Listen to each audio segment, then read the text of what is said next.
Hi welcome back to our channel. నా పేరు బిందు. ఈరోజు వీడియోలో సింపుల్గా ఎగ్ బిర్యానీ 2 మెంబర్స్కి సరిపడగా ఎలా చేయాలనేది చూపిస్తున్నాను.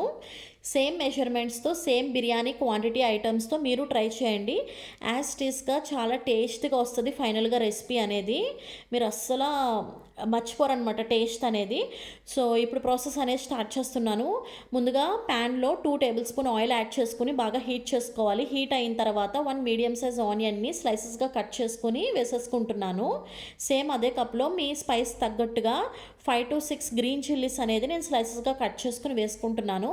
వన్స్ మిక్స్ చేసుకున్నాక నేను ముందుగా ఆయిల్ వేసినప్పుడు గీ యాడ్ చేయడం మర్చిపోయాను అనమాట. ఇప్పుడు 1 స్పూన్ గీ కూడా యాడ్ చేసుకుంటున్నాను. అండ్ ఈ గీ యాడ్ చేసుకోవడం వల్ల ఏంటంటే చాలా టేస్ట్ అనేది బాగుంటుంది. ఇక్కడ అన్ని బిర్యానీ ఐటమ్స్ ఉన్నాయి. ఏ బిర్యానీ ఐటమ్ ఎంత వేసుకోవాలనేది మీకు చూపిస్తున్న విధంగా మీరు వేసుకోండి, చాలా కరెక్ట్గా వస్తుంది. అండ్ మొత్తం అన్నీ ఉంటాయన్నమాట. షాజీరా, సోమ్, cardamom, cinnamon, star anise, cloves, bay leaves, జాపత్రి అన్నీ ఉంటాయన్నమాట. అండ్ అవన్నీ వేసుకుని మిక్స్ చేసుకున్నాక అండ్ ఫ్రెష్గా చేసుకున్న జింజర్ గార్లిక్ పేస్ట్ అనేది వేసేసుకుంటున్నాను. 1 స్పూన్ అనేది వేసుకుని వన్స్ మిక్స్ అయిన తర్వాత ఇప్పుడు సాల్ట్ అనేది నేను బిర్యానీ రైస్ నానబెట్టాను కాబట్టి నాకు ఎంత పడుతుందో తెలుసు కాబట్టి నేను సాల్ట్ దానికి కూడా వేసేసుకున్నాను. ఇక్కడ మీరు ఏంటంటే ఓన్లీ ఆనియన్స్ వరకే సాల్ట్ యాడ్ చేసుకోండి, తర్వాత మీరు వాటర్లో అడ్జస్ట్ చేసుకుందరు కానీ.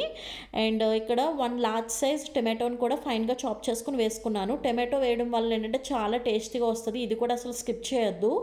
అండ్ ఫ్రెష్గా తీసుకున్న కప్ పుదీనా, ఫ్రెష్గా తీసుకున్న కప్ కొత్తిమీర కూడా యాడ్ చేసుకుని బాగా మిక్స్ చేసుకుంటున్నాను. వన్స్ ఇది బాగా మిక్స్ అయిన తర్వాతే సిమ్లో పెట్టుకుని స్టవ్ అనేది కర్డ్ అనేది వేసుకుంటున్నాను. ఈ కర్డ్లో నేను ఏ వాటర్ యాడ్ చేయలేదన్నమాట. ఫ్రెష్ కర్డ్ వాటర్ యాడ్ చేయకుండా వేసేసుకుంటున్నాను. మీకు ఒకవేళ డౌట్ఫుల్గా ఉంటే స్టవ్ ఆఫ్ చేసి కర్డ్ వేసుకుని అప్పుడు స్టవ్ సిమ్లో పెట్టుకుని మిక్స్ చేసుకుంటే సరిపోతుంది. చూసారు కదా, మనకి కరెక్ట్గా సరిపోయింది.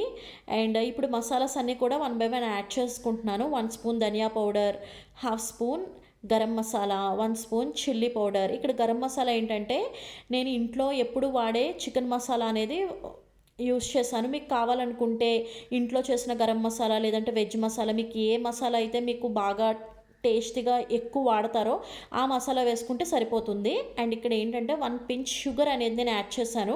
ఇక్కడ షుగర్ యాడ్ చేయడం వల్ల ఏంటంటే అన్ని మసాలాస్ యాడ్ చేసాం కదా, అన్నీ బ్యాలెన్స్ అవుతాయి, టేస్ట్ ఏమీ దెబ్బతిందనమాట. సో షుగర్ యాడ్ చేయండి, బాగుంటుంది.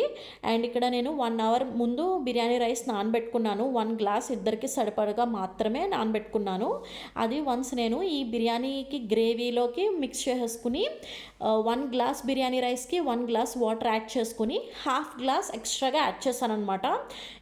యాడ్ చేసి లిడ్ పెట్టేసుకుని 10 మినిట్స్ హై ఫ్లేమ్ మీద, 10 మినిట్స్ లో ఫ్లేమ్ మీద సిమ్లో పెట్టేసుకుంటే సరిపోతుంది.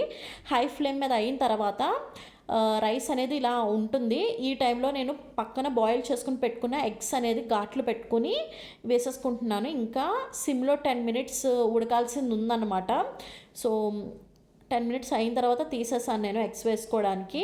అండ్ పైన ఏంటంటే కొంచెం కొత్తిమీర వేసుకుని మళ్ళీ లిడ్ పెట్టేసుకున్నాను. అండ్ కొత్తిమీర వేసినప్పుడే మీరు బ్రౌన్ ఆనియన్స్ వేసుకోవాలన్నా వేసుకోవచ్చు, లేదంటే ఎగ్స్ బాయిల్ చేసుకుని తినడం ఇష్టం లేదు అన్న వాళ్ళకి కొంచెం రోస్ట్ చేసుకుని ఉప్పు కారం వేసుకుని కరివేపాకు వేసుకుని రోస్ట్ చేసుకుని ఆ ఎగ్స్ ఇందులో వేసుకుని తింటే చాలా బాగుంటుంది.